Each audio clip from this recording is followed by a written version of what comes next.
What's going on, everybody? Jew, the Panthera Leo here for the Not For Nothing podcast.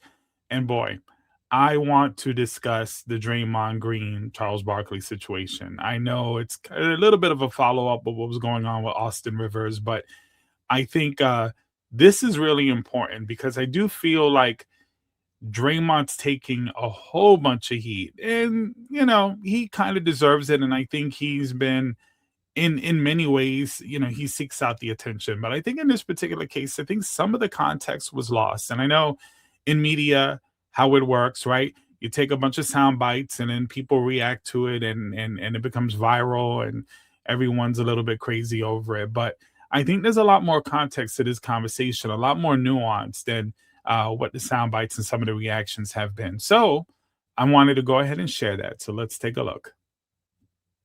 Well, it's over for the Warriors. There you go. I mean, no disrespect. But disrespect is No disrespect. It ends for every old team. You have your run, you get old, y'all let Clay go. You and Steph on the backside of y'all careers. It just passed you by. Y'all had one of the greatest runs ever. If you think you're not in the playoffs, you're not going to make – you think you're going to get healthier for next year, you're just going to get older. That's no disrespect. You guys had one of the greatest runs of all time.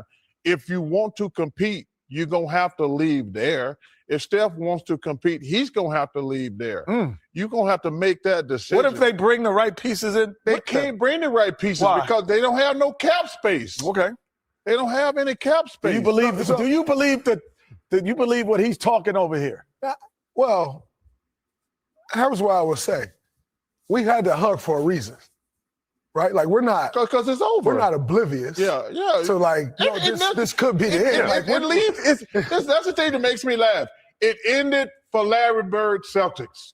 It ended for Isaiah Thomas Pistons. It ended for Michael Jordan Bulls, The Last Dance. Absolutely. It ended for Tim Duncan and Parker and Ginobili. It always ends. Sports are for young people. You hope to have a great long career, but sports, nobody wins when they're 37, 38. But you said what you said. I didn't want to hear if he believes what you're talking. Yeah, I mean, I think the goal is just to not look like you in the Houston Rockets uniform. Yeah. Is ultimately the goal for us. Like, we don't want to. What does that look like? Did you see it? I'm just asking. I saw it. I mean, so, we're always going to try to compete. When you win championships, the goal will always be to try to reach that level. Can we get back to that level? Listen, to your point, Jimmy's going to miss a lot of next year. Moses is going to miss a lot of next year. That's $70 million.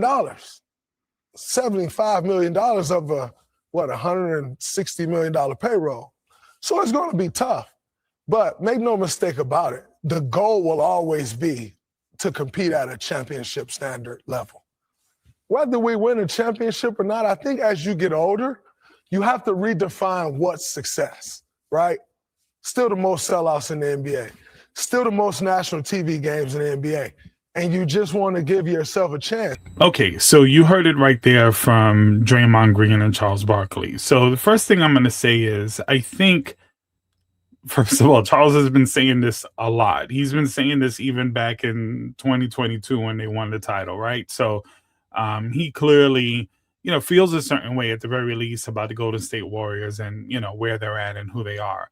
And I think Draymond sitting on the opposite end of that, of course, you're taking some offense to it, right? Because you're a competitor. And I think his comment to Charles Barkley went more than just looking at you personally in a Rockets uniform, because he did turn right back around and say we. So I think what he ultimately meant was that he doesn't want the Golden State squad to look like a bunch of old guys trying to win a championship. But I think what's missing here in this conversation completely is that, and Draymond did touch a little bit on it, that's what you do as a competitor. Why are we having conversations? Why is Charles Barkley, who was, every retired player came to the end of their career and was still trying to win. That's why we have so many older stars today team hopping. So why would you tell another current player who's still playing and who still contributes very well when they get on the court, Steph and Draymond, why would you keep trying to tell them to their face that it's over? So what should they do? Just pack it up and retire? Should they just stop competing and stop playing? No, you don't tell a competitor to stop competing. So I think it was a little weird. I think Charles Barkley, the message that he's trying to get across to Draymond almost seems to suggest, bro, give it up. You're done. And I don't think that's fair.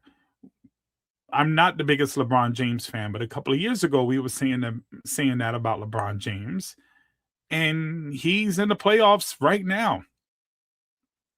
I mean, they're going against OKC, and they're likely going to lose. As of right now, I think it's 2-0 OKC.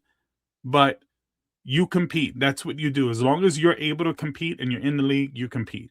So Draymond's comments, were they a little bit out of pocket? Yes, but it was a longer, deeper conversation that I think deserved a little bit more attention than what the media has been giving it. But with that said, Draymond Green cannot look on the opposite side of that desk and think that he was ever at Charles Barkley's level as far as being a competitor in the league. So if the comments were directed specifically at Charles Barkley and how he looked in a Rockets uniform, which is how everyone's taking it, obviously that's out of pocket because he was still averaging a double-double and still, a better player than what Draymond Green currently is in this iteration of his career. In fact, you could argue that version of Charles Barkley was better than Draymond Green has ever been. Not a defender, but as far as an offensive player and value to a franchise and to the league, there's no comparison between Charles Barkley and Draymond Green. But anyway, just wanted to kind of touch up on that. But anyway, that's going to be it for this video. Just wanted to add a little bit more context to the conversation. I know a lot of people are reacting to this and a lot of people are upset with Draymond Green, but there was a little bit more to it than what I think most people are being fair about. But anyway, do not forget to like, share, comment, and subscribe. Thank you.